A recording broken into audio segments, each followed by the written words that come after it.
হলদিবাড়ি সারদা শিশুতীর্থ স্কুলের বার্ষিক ক্রীড়া প্রতিযোগিতা অনুষ্ঠিত হলো মঙ্গলবার। এই দিন হলদিবাড়ি টাউন ক্লাব মাঠে প্রতিযোগিতার আয়োজন করা হয়। পতাকা উত্তোলন, প্রদীপ প্রজ্বলন ও উদ্বোধনী সঙ্গীতের মাধ্যমে খেলার সূচনা হয়। হলদিবাড়ি সারদা শিশুতীর্থ স্কুলের আচার্য প্রমুখ অনিমেষ রায় বলেন, প্রতিযোগিতায় দৌড়, লং জাম্প, শটপুটের মতো ৪৫টি ইভেন্ট সহ ড্রিল ও নৃত্য পরিবেশন করেন বিদ্যালয়ে ৪৫০ জন ছাত্রছাত্রী। বিজয়ীদের পুরস্কৃত করা হয়। এছাড়াও তিনি আরও কী বললেন, আসুন শুনে নেওয়া যাক। আজকে আমাদের হলদিবাড়ি সারদা শিশুতীর্থ 2000 সালে স্থাপিত হওয়ার পরেই আজকে 25তম হচ্ছে বার্ষিক ক্রীড়া প্রতিযোগিতা, শীতকালীন বার্ষিক ক্রীড়া প্রতিযোগিতা। আর এই বার্ষিক ক্রীড়া প্রতিযোগিতা হচ্ছে 45টা ইভেন্ট ছিল আমাদের।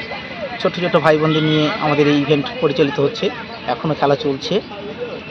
তো এই যে উদ্বোধন হলো, আমাদের এই অনুষ্ঠানের যে প্রধান অতিথি হিসেবে ছিলেন আমাদের নীলকমল মাস্টারমশাই ছিলেন, আমাদের প্রাক্তন শিক্ষক, নবকিশোর উচ্চতর বিদ্যালয়ের শিক্ষক, এবং সভাপতির দায়িত্বে ছিলেন আমাদের অমিত রক্ষিত মহাশয়, প্রাক্তন শিক্ষক, বানাচাঁদ নিম্ন বুনিয়াদী প্রাথমিক বিদ্যালয়।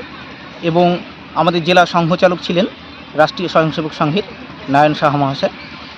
পরিচালনা সমিতির সম্পাদক মহাশয় ছিলেন দেবাশিস চক্রবর্তী এবং পরিচালনা সমিতির সদস্য তাপস হালদার মহাশয়। ওনাদের উপস্থিতিতেই আমাদের এই উদ্বোধন হয়েছিল। তারপরেই ধীরে ধীরে আমাদের যে প্রারম্ভিক দিক থেকে যে ক্রীড়া প্রতিযোগিতা সেটা অনুষ্ঠিত হচ্ছে। 45টা ইভেন্ট ছিল। তো বিশেষ করে যেমন ভারসাম্য দৌড়, চামচগুলি মাথায় গ্লাস নিয়ে পায়ে বাঁধা, যেটা জোর পায়ে দৌড় বলা হচ্ছে, সেটা ছিল। তার মধ্যে ছিল আলু কোরানো দৌড়, ফুল কোরানো দৌড়।